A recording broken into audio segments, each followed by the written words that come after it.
যেখানে আমি প্রেজেন্ট ছিলাম না গাড়িতে, না প্রেজেন্ট ছিলাম আমি সিচুয়েশনে। আমি নিজের মতো সবাই যে যার, হ্যাঁ পার্টিতে তো সবাই এসেছিল, আফটার পার্টি অনেকেই করেছিল, সবাই যে যার মতো বাড়ি যাচ্ছে, তো বাড়ি ফেরার পথে এই ঘটনা হয়েছে। আমি ওইখান থেকে আমার শুটিং ফ্লোরে চলে যাই, ওখান থেকে বাকিরা তো এখানে অভিযুক্ত না হয়ে এইরকম একটা শাস্তি আমাকে পাওয়া, এটার একমাত্র রিজন হচ্ছে আমি যেহেতু মিডিয়াকে বেশি এন্টারটেইন করছি, মিডিয়াকে বাইটস দিচ্ছে এবং আমার নিজের মতটা প্রকাশ করছি তার জন্য। কারণ পার্টিতে তো অনেকেই মানে প্রেজেন্ট ছিল আর কি, সেখানে তো অনেকেই উপস্থিত ছিল, তো তাদের ক্ষেত্রে তো সেই অনেকে বলতে বিষয়টা কারা ছিল? মানে পার্টিতে তো প্রত্যেক কলা কুশলীরাই ছিল। হ্যাঁ হ্যাঁ, কিন্তু আপনি কেন ফাঁসলেন? বাকিরা কারা?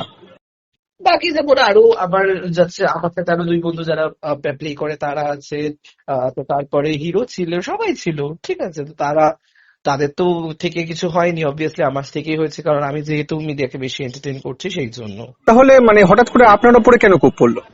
কারণ আমি যেহেতু এই বিষয়টা নিয়ে বেশি মত প্রকাশ করছি, ঘটনাটা সবার সাথে শেয়ার করছি, সেই জন্যই অবভিয়াসলি।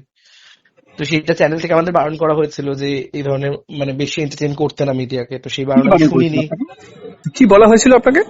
যে মিডিয়াকে বেশি এন্টারটেইন করতে না, কারণ বিষয়টা আরো তাহলে স্ট্রেচ হবে। মানে এটা কি ধামাচাপা দেওয়ার একটা চেষ্টা হয়েছিল? দেখো ধামাচাপা বলতে যে বিষয়টা তো নিয়ে আলোচনা হচ্ছে সেটা তো অবভিয়াসলি, বাট আমরা যারা চ্যানেলের আর্টিস্ট তাদেরকে বারণ করা হয়েছিল যে তারা যেন বেশি মিডিয়াকে এন্টারটেইন না করে।